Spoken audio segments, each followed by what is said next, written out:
लीजिए अकबर। जय भीम नहीं बोला, बहन जी ने जय भीम नहीं बोला। हाँ, ये तो Thank you, sir. नॉर्मल के हैं। हम तो बोलते हैं तो फिर तो कुछ और। Thank you, sir. I rise with your permission.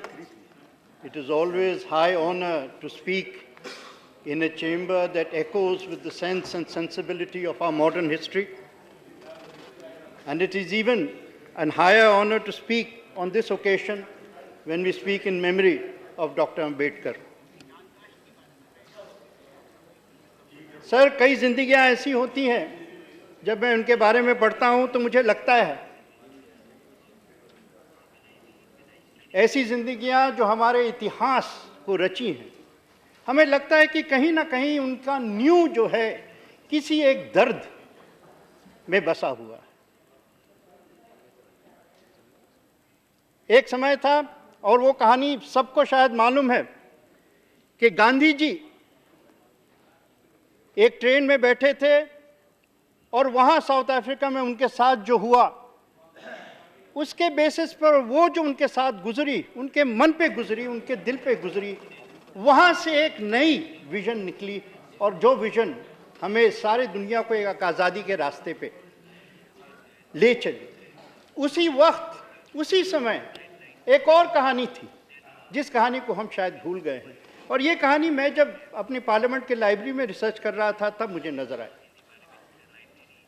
बाबा साहब अंबेडकर बच्चे थे, उन्होंने अपने भाई और अपने कज़न के साथ, अपने पिता, अपने वालिद के साथ वो ट्रेन पे बैठे और वालिद को मिलने गए। एक गांव है महाराष्ट्र में, गोड़गांव, वहाँ उनकी वालिद की पोस्टिंग हुई थी। और जब वहाँ गए, उतरे, तो जो चिट्ठी भेजी गई थी वो चिट्ठी उनको वालिद को नहीं मिली थी। वो जब स्टेशन से उतरे, स्टेशन मास्टर को देखें, वहाँ कोई नहीं था, तो उन्होंने एक बैलगाड़ी को वहाँ से लिया।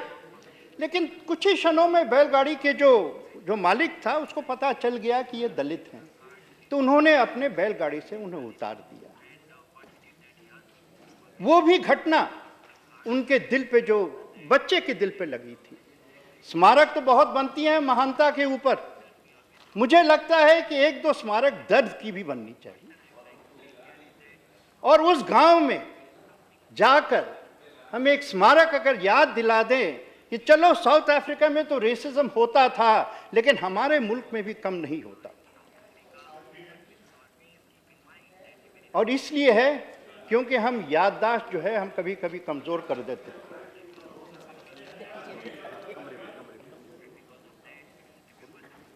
हम आज अंबेडकर की जी की जिंदगी की एक जो अंग था उसके बारे में हम आज मिले, और वो है उनका relationship to the constitution of India.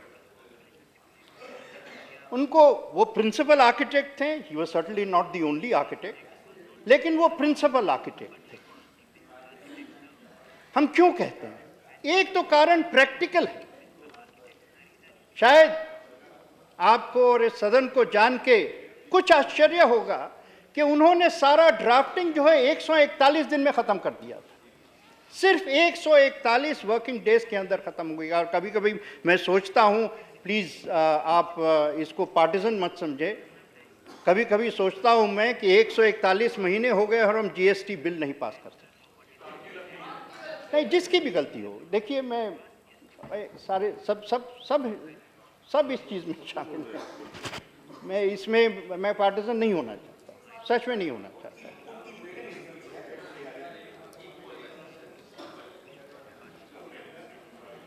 और अगर उनके 141 दिन का जो काम है उसके बारे में समझना है तो टीटी कृष्णमाचारी, शायद टीटी कृष्णमाचारी का नाम अभी भी लोग याद करते होंगे, उनको मैं कोट करना चाहता हूं कि एक्चुअली उनको क्यों कहा जाता है ड्राफ्टिंग कमेटी के फादर कहिए, वालिद कहिए। कृष्णमाचारी इसी सदन में, यानी कॉन्स्टिट्यूंट असेंबली में, उन्होंने कहा कि हम क्यों आदर करते हैं, क्यों सम्मान दे रहे हैं। 7 मेंबर की कमेटी थी, of 7, 1 resigned but was replaced. 1 died, not replaced. 1 away in America for long periods. Another engaged in state affairs. And 2 lived far away from Delhi and health would not permit frequent travel. So actually the heavy lifting of the constitution was done by Dr. Ambedkar. The other committee members did not lend their weight to the committee. इसीलिए उनकी जो जगह है, इसीलिए मैं समझता हूँ बहुत ज़रूरी है उनको याद रखना। ये इतिहास के बारे में बहुत लोग कहे हैं, मैं समझता हूँ ये भी समझना। और मैं एक बात और भी कह दूँ, I yield to no one in my admiration of Jawaharlal Nehru. मैंने उनके ऊपर किताब लिखी है, I admire। लेकिन all text should be put into context. That is the responsibility of anyone trying to remember history. 1946 में इंटरिम गवर्नमेंट बनी। अंबेडकर जी उस वक्त वाइसराय काउंसिल के लेबर मेंबर थे। 1946 में उनको सरकार में नहीं लिया गया। इंस्टेड जगजीवन राम, जो उस वक्त उनकी उम्र मेरे ख्याल 27-28 वर्ष की भी वो नहीं थी, ऐसा ही कुछ था, उनको कैबिनेट में लिया गया। लेकिन अंबेडकर फिर, और ये कॉन्स्टिट्यूंट असेंबली देखिए आज़ादी के पहले की है, ड्राफ्टिंग कमेटी के पहले की है। और अगर हमें समझना है कि ड्राफ्टिंग कमेटी में क्या वो किए, तो उनका जो स्पीच है दिसंबर 1946 में ऑब्जेक्टिव रेजोल्यूशन के बारे में, जिसके बारे में मेरे मित्र गुलाम नबी जी भी बहुत कहे हैं, सही कहें, वो ज़रूरी है समझना। वो आए कॉन्स्टिट्यूंट असेंबली में बंगाल से, ये भी बहुत यहाँ पर कहा गया है, लेकिन शायद ये कोई याद नहीं किया है कि किस पार्टी ने उनको लाया। और ज़रा सा खोज लीजिएगा तो आश्चर्य होगा, मैं नहीं बोलने वाला। वो आए लेकिन जशोर से, और वहां से जब आए तो ऑब्जेक्टिव रेजोल्यूशन जब पास हुआ तो उन्होंने, मैं समझता हूं, जो ऑपरेटिव फंडामेंटल प्रिंसिपल है कॉन्स्टिट्यूशन की, वो उन्होंने अपने स्पीच, जो 13 दिसंबर को जवाहरलाल नेहरू अपने ऑब्जेक्टिव रेजोल्यूशन, और as usual Jawaharlal was very eloquent, जब उन्होंने कहा कि this is a contract with millions of Indians and therefore in the nature of an oath which we mean to keep. तो इस ऑब्जेक्टिव रेजोल्यूशन के क्लॉज 5, क्लॉज 6 तो आप सब जानते हैं, आपने देखा होगा। 17 दिसंबर 1946 अंबेडकर साहब इस सदन में उठते हैं और वो कहते हैं कि मैं जवाहरलाल के सिंसेरिटी के ऊपर उंगली नहीं उठाता, और शायद उनका दिल अगर तड़प रहा था तो इसलिए तड़प रहा था कि जवाहरलाल जैसे एक व्यक्ति, एक सोशलिस्ट, एक हीरो, तो जब आशाएं बड़ी होती हैं तो दुख भी बड़ा होता है। तो जवाहरलाल के बारे में वो कहते हैं, और मैं कोट करूंगा from that speech, I must confess that coming as the resolution does from Pandit Jawaharlal Nehru, who is reputed to be a socialist, this resolution, although non-controversial, और इसलिए non-controversial था क्योंकि जो objective resolution थे वो हमारे आज़ादी के मूवमेंट के वैल्यू सिस्टम थी, जो 1928 मोतीलाल नेहरू की नेहरू रिपोर्ट थी, वहाँ से निकलते हुए, कराची रेजोल्यूशन से निकलते हुए, तो सब सम्मिलित, माने सारे लोग उस पर, कोई आपत्ति नहीं थी। Although non-controversial, is to my mind very disappointing. I should have expected him to go further. क्यों? और बहुत बड़ी बात कही उन्होंने, और मैं समझता हूँ वो बात जो है आज तक बहुत ज़बरदस्त और बहुत लागू है। He said there cannot be any rights without remedies. आप राइट्स मुझे क्या दे रहे हैं? रेमेडी का रास्ता बताइए। और जब तक ये रेमेडी का रास्ता ऑब्जेक्टिव्स में नहीं रहेगा, तब तक rights are in his words pure pedantry. और ये प्रिंसिपल उन्होंने फिर कॉन्स्टिट्यूशन में इंट्रोड्यूस किया कि कॉन्स्टिट्यूशन में रिजर्वेशन रहेगा, ये नहीं कि एग्जीक्यूटिव डिसीजन पे रह जाए। रेमेडीज का जो सिलसिला था, और ये बात हम सब जानते हैं कि डॉक्टर अंबेडकर का रिलेशनशिप का जो रिलेशनशिप था गांधी जी के साथ, कभी कोऑपरेटिव था, कभी एडवर्सोरियल था। और इसलिए था क्योंकि हर बात कहते थे कि भाई सिर्फ बातों से बात नहीं बनेगी, हमें ये बताओ कानून क्या है, और वो कानून कॉन्स्टिट्यूशनल कैसे हो सकता है। सर, हम सब कॉन्स्टिट्यूशन ऑफ इंडिया को ऐतिहासिक कहते हैं, लेकिन आखिर है क्यों ऐतिहासिक?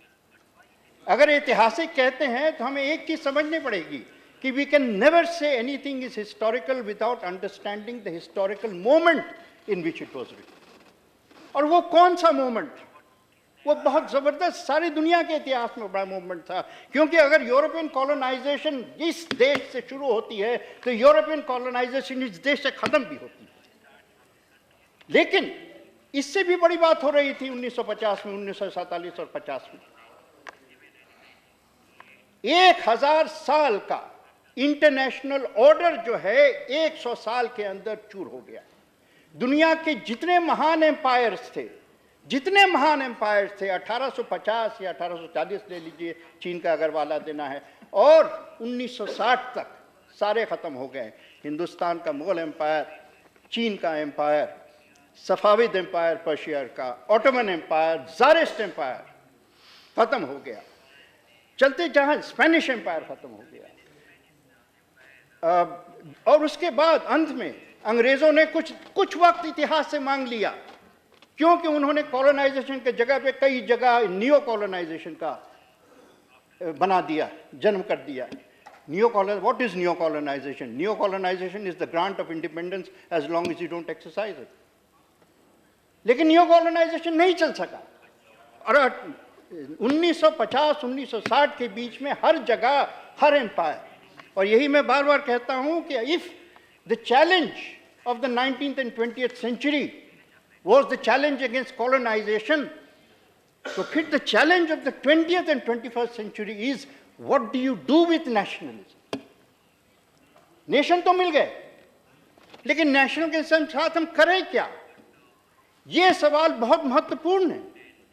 हम अपने आप को मॉडर्न नेशन कहते हैं। नेशन तो हैं, नेशन आज भी थे, कल भी थे, लेकिन ये नेशन का मतलब सब समझते हैं, मॉडर्न का मतलब क्या होता है? और जब तक हम मॉडर्न का मतलब नहीं समझेंगे, हम मॉडर्नाइजेशन नहीं समझेंगे। और मैं आपको कहता हूं कि अगर इतिहास सही से लिखा जाए तो Indian constitution is the Magna carta of the next 500 years.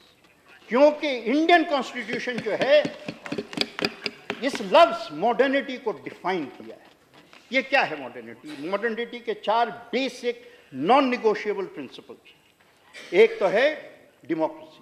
Democracy बारे में ज़्यादा चर्चा करने की ज़रूरत नहीं है, सब समझते हैं डेमोक्रेसी, इसकी आज़ादी समझते हैं, और कभी कभी कुछ ज़रूरत से ज़्यादा हम आज़ाद हो जाते हैं, लेकिन वो भी सही।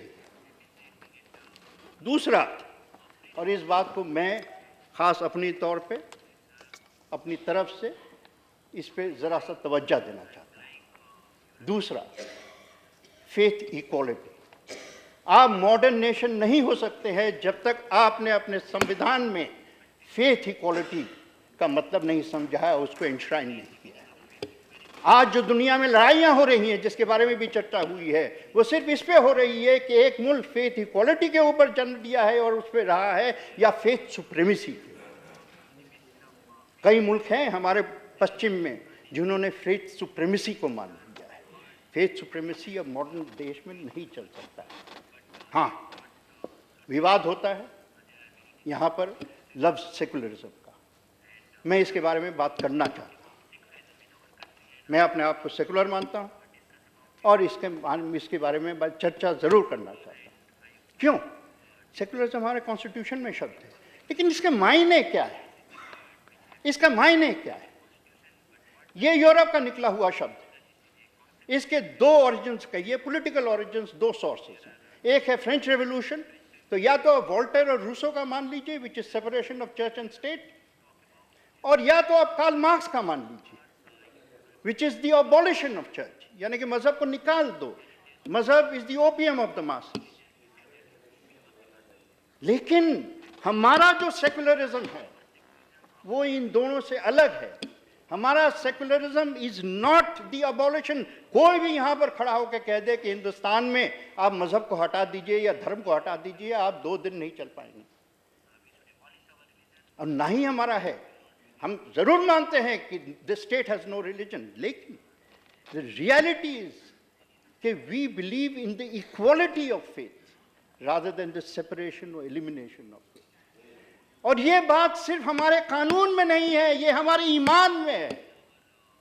ये हमारे ईमान में है।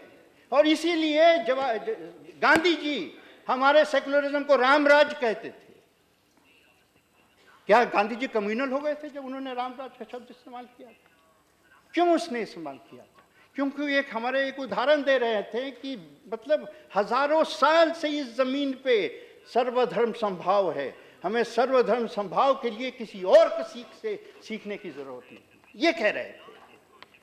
और आपको मैं कहता हूं, उससे बढ़ के कहता हूं कि मेरा देश ऐसा देश है। आप क्या है यूरोपियन सेकुलरिज्म?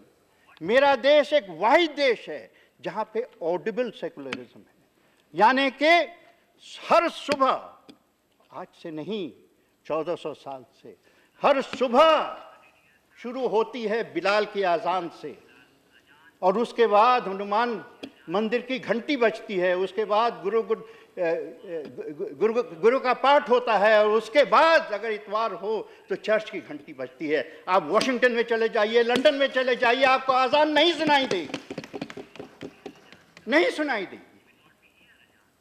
और हमारे यहाँ, जैसे मैंने कहा, 1400 साल से आजान सुनाई दी गई है, और 1400 साल आगे भी दी जाएगी, इसको नहीं रोक सकता। इसलिए नहीं कि कोई सरकार इसको बचाया है, इसलिए कि हर हिंदुस्तानी आजान को बचाया है,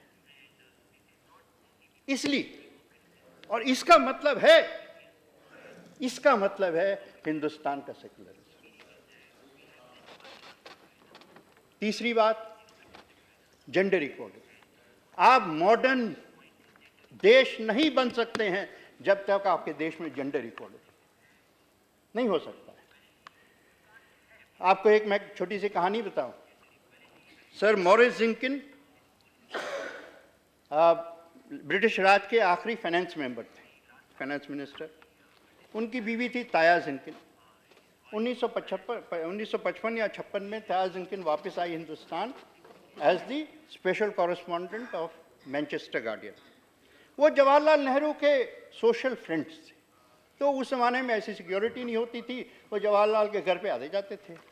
एक दिन ताया जिंकिन, शायद 1961 की बात होगी, उनके किताब में है ये, ताया जिंकिन जवाहरलाल के घर जाती है। वो कोई ऐसी सेक्शन से आए थे, और उन्होंने देखा कुछ घबराहट तो नहीं, लेकिन ज़रूर थके हुए बहुत लग रहे थे।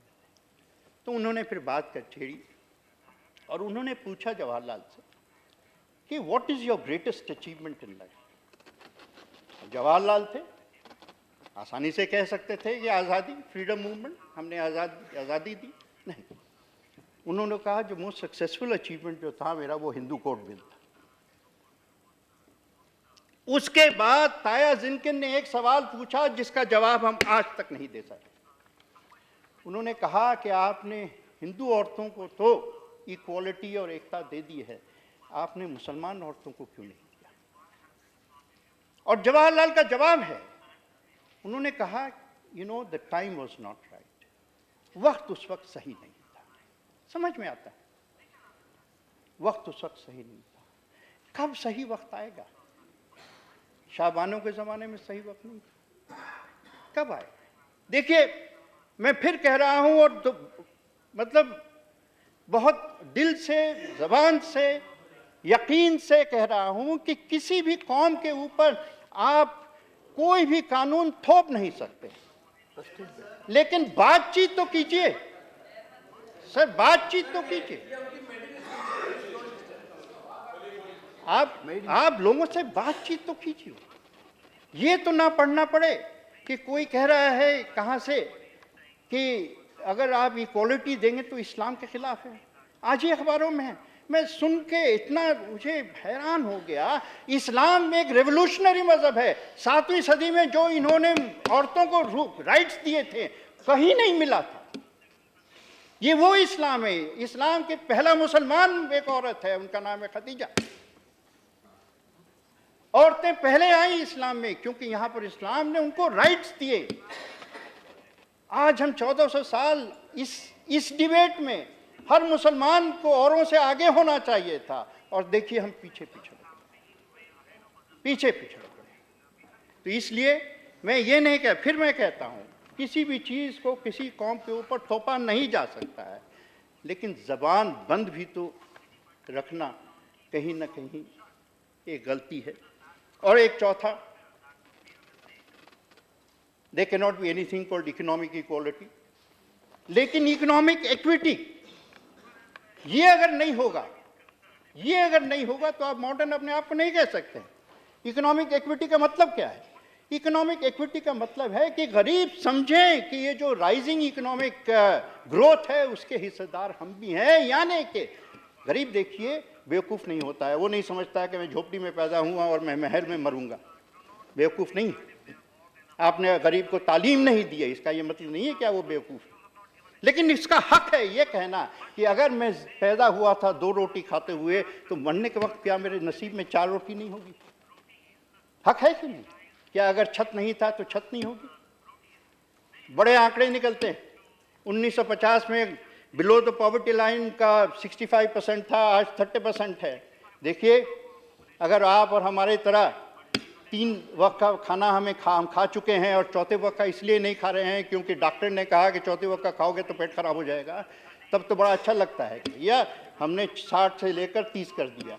जिसके नसीब में एक भी दिन का खाना नहीं होता है, उससे जाके पूछिए, वो पूछ रहा है तुम्हें 70 साल लगे 60 से 30 करने में, क्या और 70 साल लगेंगे 30 से 0 करने? क्या 70 साल लगेंगे? वो ये सवाल पूछ रहा है। और इस सवाल का अगर सदन जवाब नहीं देती है तो भूखा इस सदन को नहीं चलने। हमारे कॉन्स्टिट्यूशन में लिखा है पॉवर्टी एलिविएशन, और मैं फख्र के साथ कहता हूं कि मैंने जब अपने प्रधानमंत्री नरेंद्र मोदी जी के मुंह से सुना कि पॉवर्टी एलिविएशन का ज़माना ख़त्म हो गया है, पॉवर्टी एलिमिनेशन का ज़माना आ गया है, और यही मैं समझता हूं कि इस बात पे तो हम सब एक हो जाए ना। बाकी तो 30 दिन रहेंगे हम, नोक होगी झोंक होगी, आप कुछ कहेंगे मैं कुछ कहूँगा, इस बात पे तो एक हो जाए कि पॉवर्टी एलिमिनेशन ही हमारी तकदीर है और कुछ नहीं है। और जब वो कहते हैं हिंदू को तय कर लेना पड़ेगा कि मुसलमान से लड़ेगा या गरीबी से लड़ेगा, और मुसलमान को तय करना पड़ेगा कि वो हिंदू से लड़ेगा या गरीबी से लड़ेगा, तो इसके सिवा कहने को है क्या? इसके सिवा कहने को है क्या? देखिए, मैं ज़्यादा वक्त नहीं आपका लेना चाहता हूँ, सिर्फ आखिर में एक बात कह दूँ, एक बात कहता नहीं, सदन का कंटिन्यू नहीं, सदन का वक्त है और मेंबरान हैं।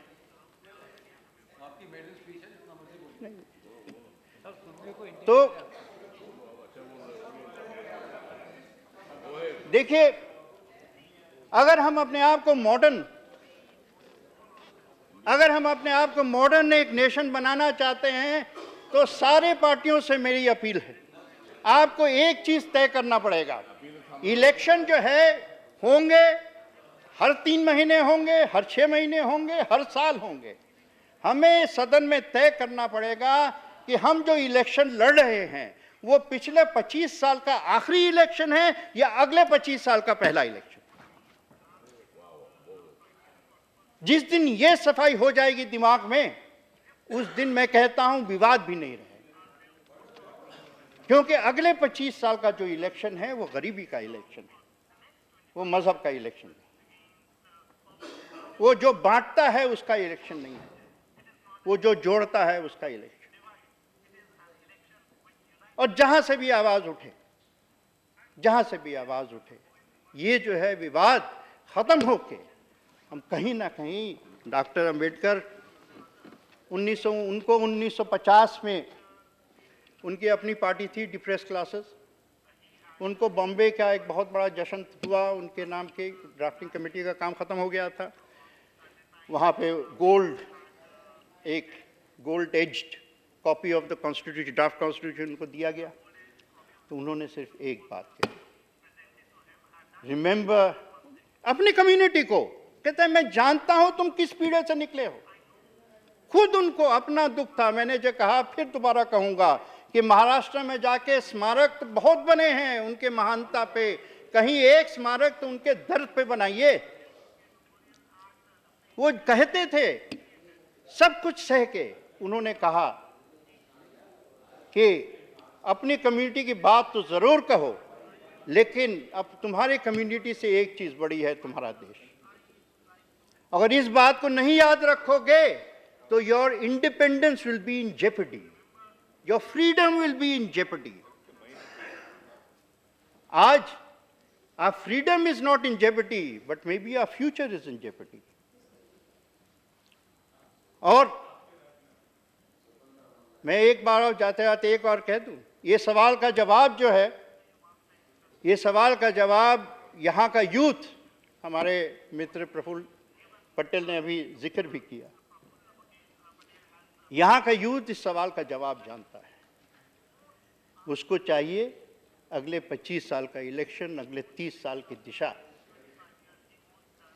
अगर हम वो नहीं दे पाएंगे तो एक बात याद रखिएगा, ये सबके लिए, लेकिन ये हिस्टोरिकल फैक्ट है, राजीव गांधी ने वोटिंग एज को 18 कर दिया, तब से सिर्फ 2009 के इलेक्शन के सिवा कोई री इलेक्ट नहीं आके हुआ है।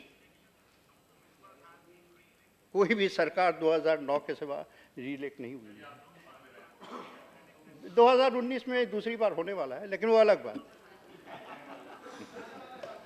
लेकिन नहीं, चलिए, मैं पॉलिटिक्स में नहीं जाना चाहता था, लेकिन सच में कह रहा हूँ, यहाँ का यूथ जो है वो इस सवाल का जवाब जानता है और ये चाह रहा है कि आप मुल्क को मॉडर्न बनाइए, आप मुल्क को जो है विवाद से उठाइए। अरुण जी बैठे हुए हैं, हमारे लीडर हैं, वो जो कह रहे हैं 377 पे, यही है दिशा। कहाँ से आप लोगों को 19वीं सदी के पिंजड़े में कब तक बांध के रखेंगे? वो जमाना गया, भूल जाइए, आगे की तरफ देखिए। देश आगे की तरफ देखता है, चलिए हम भी देश के साथ मिल जाए। Thank you very much sir. Thank you.